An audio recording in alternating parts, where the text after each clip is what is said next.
right, so our facility security panel, starting off, for over a decade, Jason Deerdorf has been at the forefront of planning and public safety operations for all major racing events held at the Indianapolis Motor Speedway.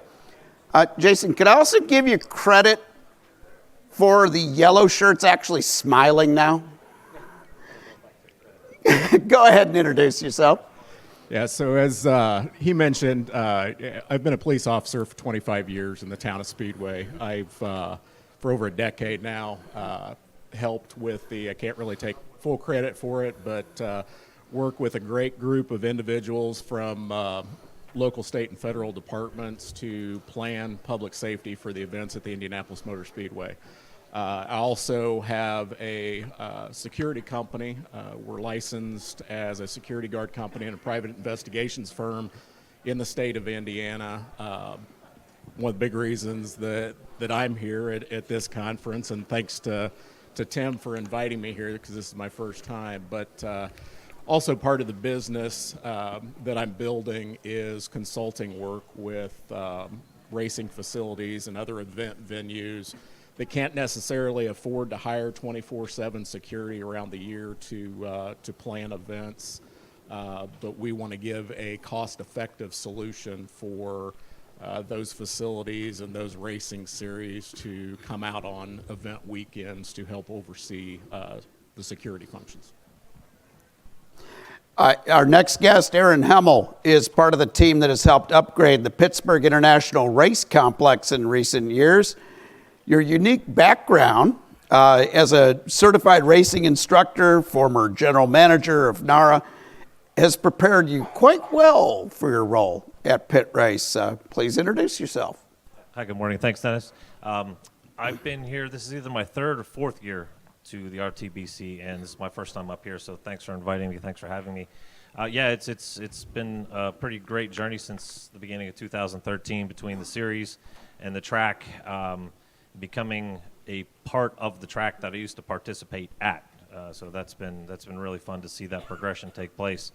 It's also been fun to see this program change over the years, and again, thanks for having me up here. Our final guest, best known for creating the revolutionary zero trust model of cybersecurity. That's quite a name.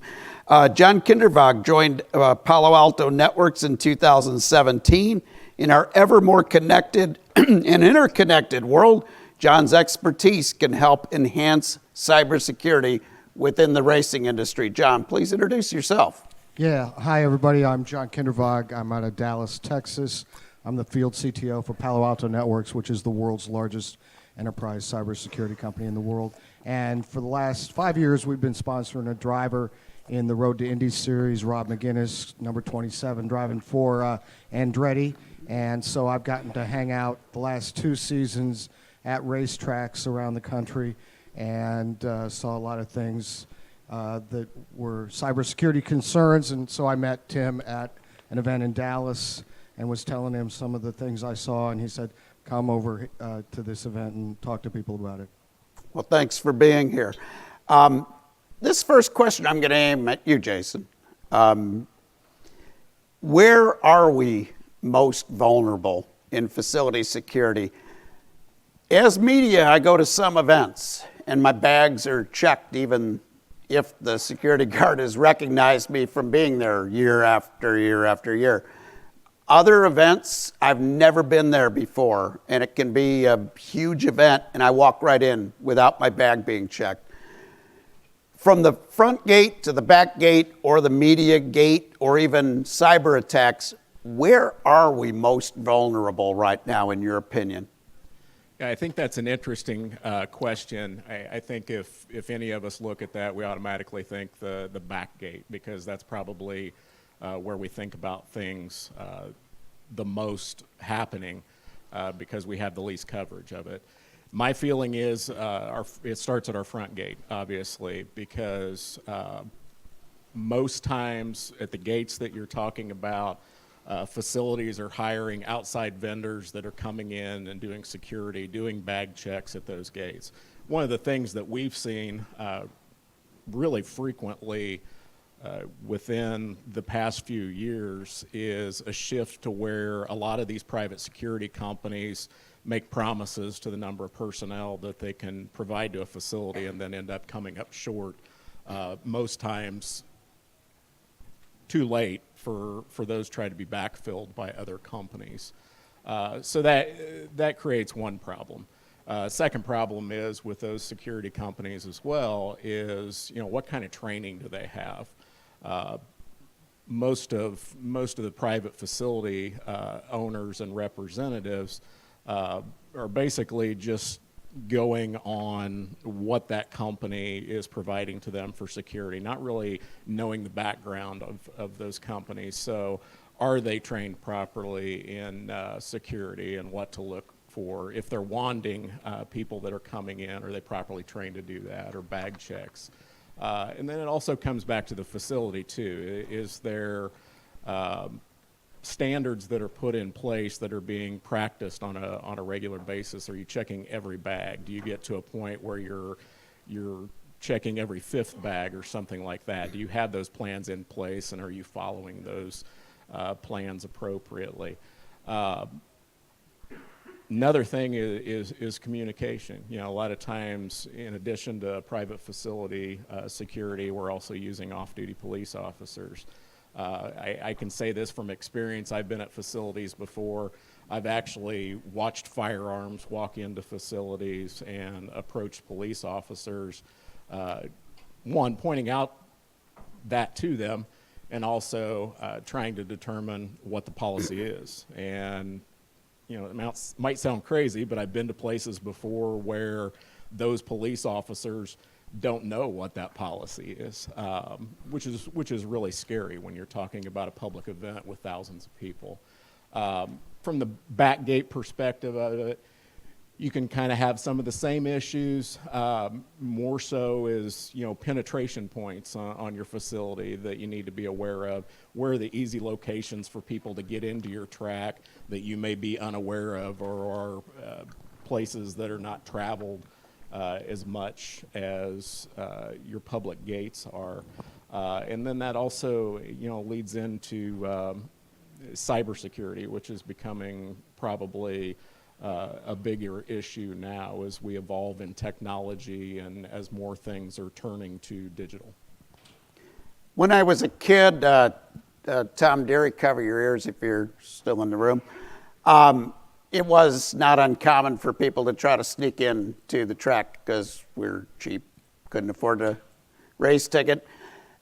Aaron, that's kind of a thing of the past at a lot of facilities as far as that being the biggest concern. What keeps you up at night worrying about things from a security issue at a facility like Pit Race? So we have some good fortune in the fact that Mother Nature has guarded us on a lot of sides. So access to points that we can't see very easily is also very difficult to get to. But as you pointed out, when we have outsourced security on hand, one of the things that we have a hard time with is getting them in early enough to train them on our facility. Whether they've been with the company or what they've done in the past is almost irrelevant. But we know the areas that we're vulnerable or that people tend to go or that we've had problems before. So we'd like to get them in a few days earlier, walk them around. Here's where somebody can get to. Here's where it could be a problem. The overnight campers are kind of the wild card. The teams, the drivers, I think most of them know, at least especially in the Pro Series, if they get caught doing something stupid at night, they're going to pay for it the next day, either not racing or whatever the case may be. So the spectator camper at this point is our wild card that keeps me up at night. What are they doing that we don't know about? John, from a cybersecurity standpoint, how the heck do you monitor if you're being attacked? Because some of these hackers can be kind of sneaky. Well, I think that's the issue. Auto racing is no longer a mechanical analog sport. It's a digital sport. You drive computers on wheels. And as I walked around the pits the last 2 years, I thought, wow, this is extremely easy to hack. I mean, there's no security here.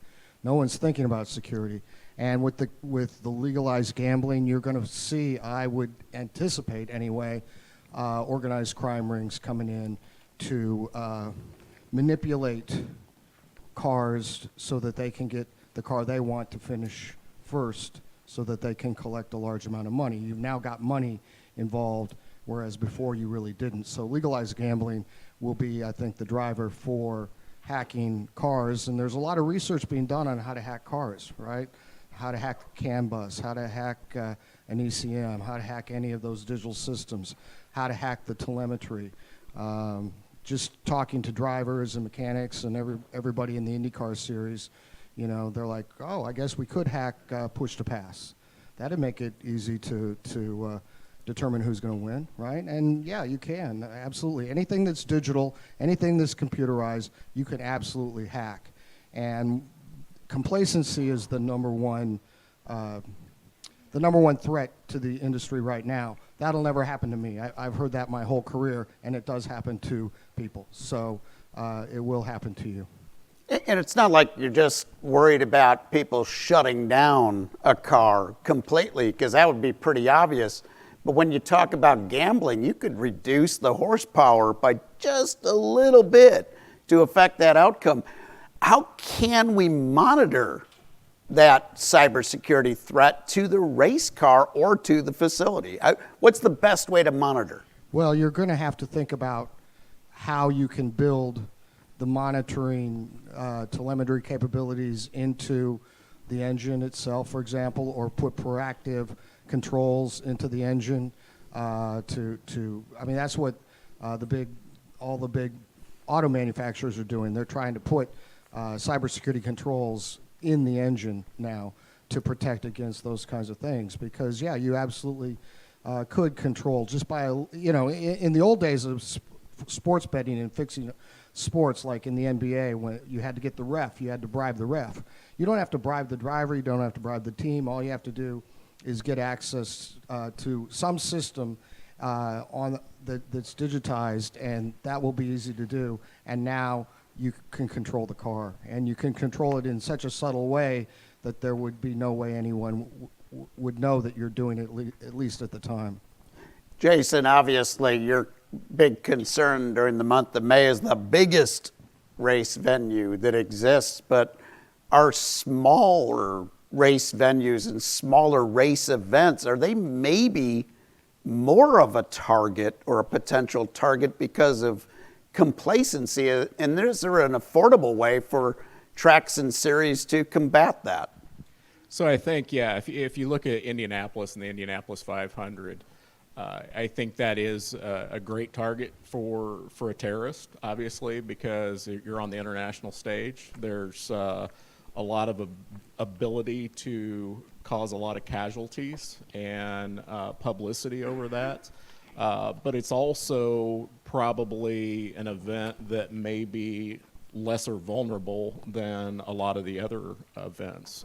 We're afforded the luxury at Indianapolis where we bring in 4 different local and state agencies, as well as all of our federal partners that are on site on an event day. So we probably go above and beyond on the security that we're able to have there. But there are vulnerabilities involved with that. Smaller tracks, smaller venues, smaller racing series, however, are just as vulnerable. If you look at a lot of the terrorist attacks that are happening today, they're happening at shopping malls and schools and military bases and those types of locations where casualty levels aren't nearly as high as what may have been looked at in the past. So I think you can look at any facility across the board as being vulnerable, and probably the smaller facilities more so, just because they aren't afforded the security options that some of the bigger facilities have. That makes a lot of sense. Before I throw this next question out, and Aaron, get ready, it's coming to you. Questions from the audience. Okay. Any questions all over? Keep your hands up. Oh, I see one down there. Aaron, a lot of your events are more competitor driven. There's a larger car count out the back gate than huge audience on the inside, but how do you go about still having to do the right coordination with local officials in your area to make sure that those events are still well protected? Sure. Yeah, like you said, a majority of the people in the facility are, a competitor or a participant, because it's not always a race. But at any rate, some of the things that we've accomplished is establishing just a relationship with the state police who cover our area. They're made aware well in advance of what our calendar is, and what we perceive to be the bigger events or events where more people will be on site, both from a who's in the facility and even a traffic sort of scenario. For something as big as, say, Moto America, we even work with 911 so that they know when we have the ability to deal with anything that goes on the facility up to a certain hour, and then it transfers back to regular 911 coverage. They actually redirect phone calls, things like that. So yeah, it's a lot about preparation and advanced planning when it comes to working with local authorities, from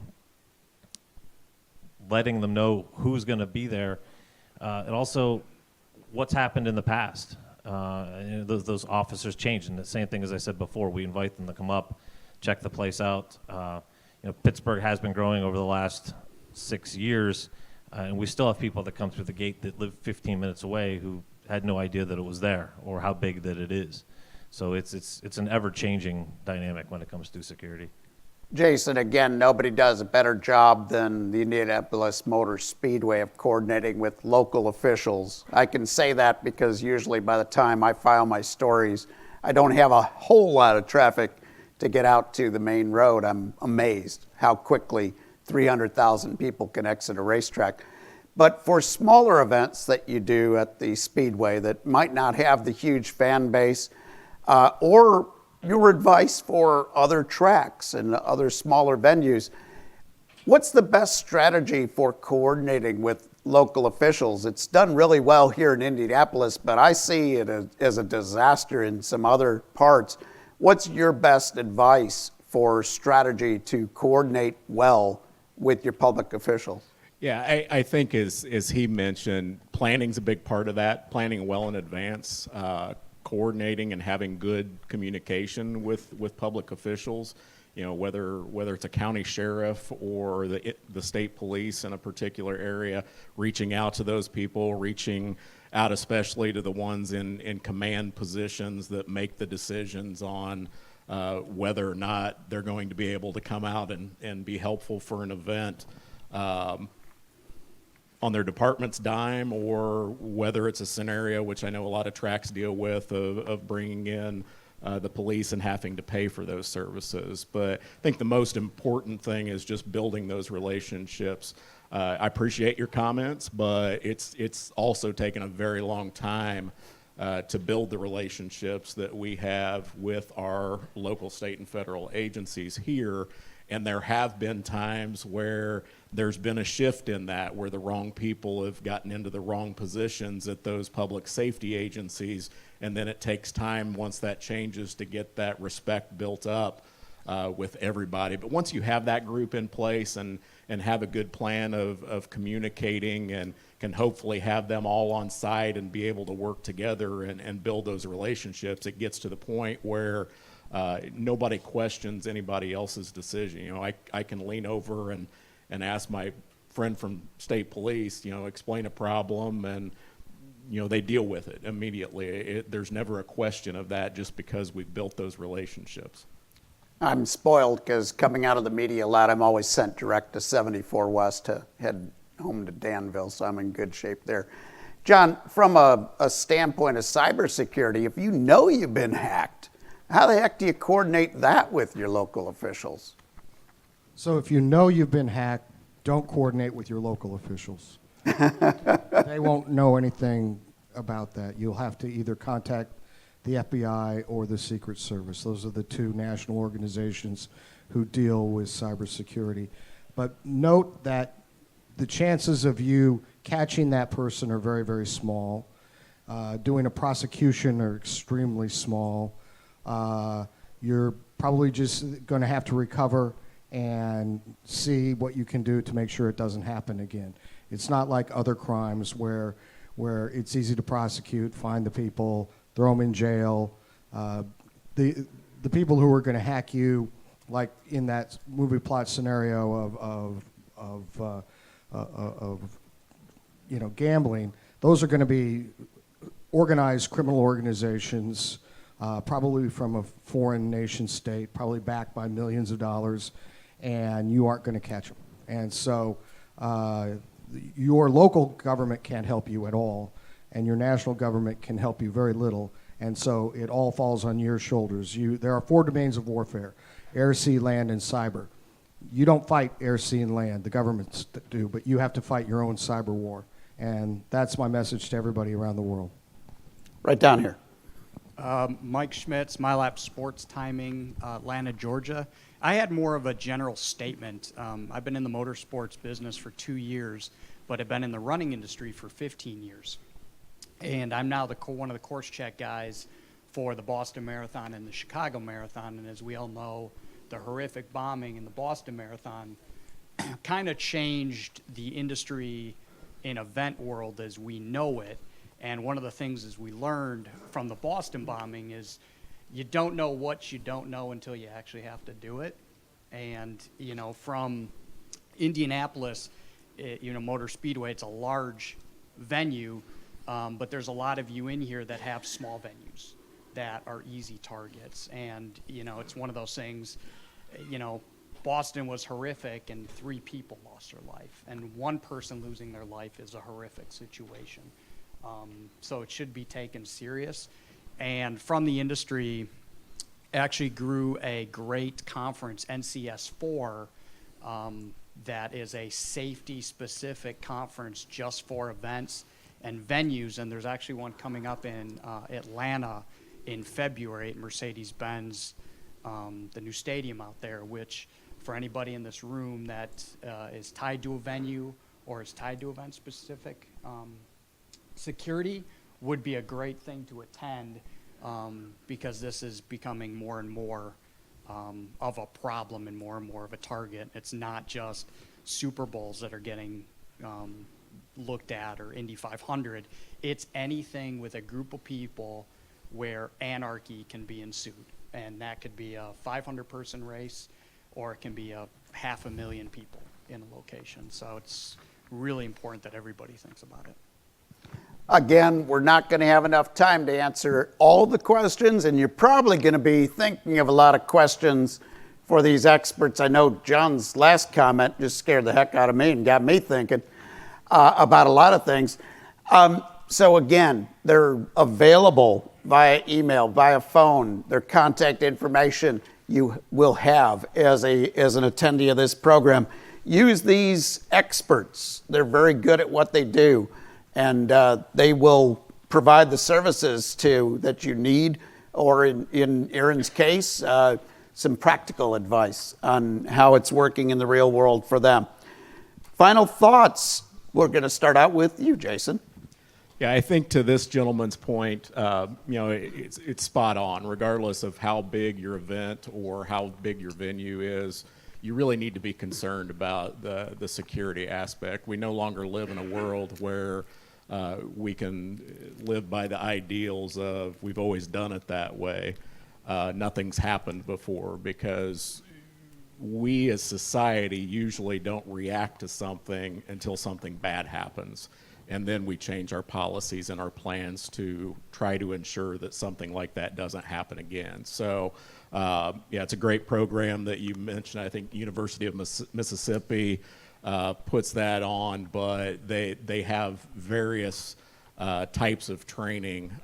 Some of them suited more towards, I think, running events and collegiate events and things like that. So, I'd plug that kind of information as well in attending those training and conferences. But the big thing to end with is I know a lot of the smaller venues deal with public safety that is local, or private security companies. And the only thing I'll have to say with that is, from my experience, you have to be careful, and I know this is, for the lack of time, this is one of the questions that we were going to discuss, is how you intertwine security and fan experience to try to kind of even that out. A lot of times when you're dealing with those companies or public safety in general, because I can say that I've been a cop for 25 years, a lot of us as the police aren't concerned with how your business does or how many tickets you sell or butts in the seat or those types of things.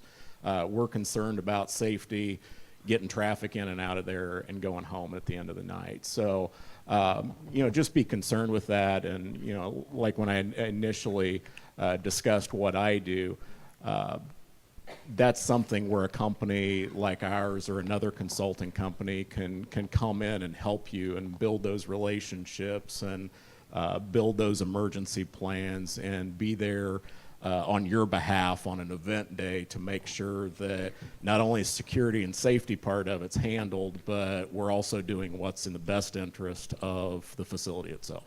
Aaron, final thoughts. Yeah, well, that's pretty hard to follow, but I echo a lot of what you said. For us, and I think for everybody in the room, be aware of it changes every day. Who's on your facility, what their capabilities are. Don't be afraid to tap those resources, which a lot of people seem to miss. There's a lot of good help out there that's available. The event, whether it's Indianapolis or a small track day organization, it's something like Pit Race. You're right. Now it's open. It's so fast on social media. If something were to happen, you can't guard against that. It's instant.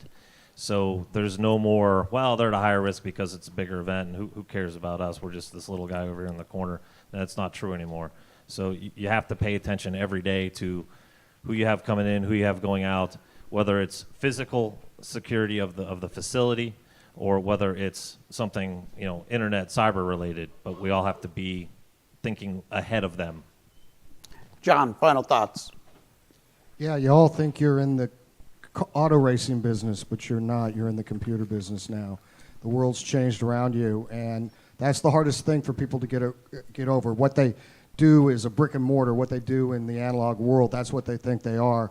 But if you're running zeros and ones and bits and bytes on a network, on a computer system, which you do when it goes to an engine, then you're in the computer business. So change your mindset, realize that you're all the same as everybody else.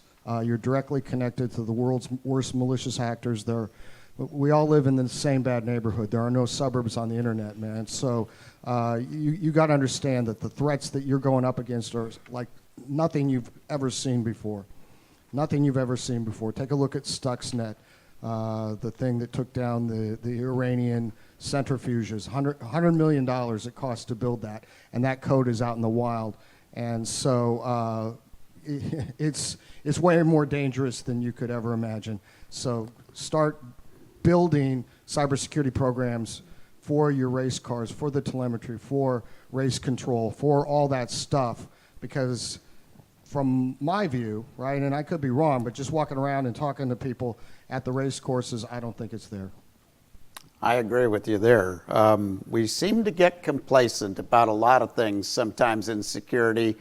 After 9/11, we were ramped up for the longest time, and we have dropped our guard at a lot of big events that I've been at as media, and I see it personally. What have we learned from our facility security group is that we have to do a better job of facility security, and we can never be complacent. But it takes good coordination with the local officials, and that takes lots of pre-planning and also learning from mistakes and getting better and always improving. We also need to understand our track's vulnerabilities and where we are a little bit safer, but never get complacent when it comes to either physical or cyber threats. And number 3, you have to do your own defense against cyber threats, and the risk is probably a lot worse than you really thought. Let's give a big hand to our facility security group.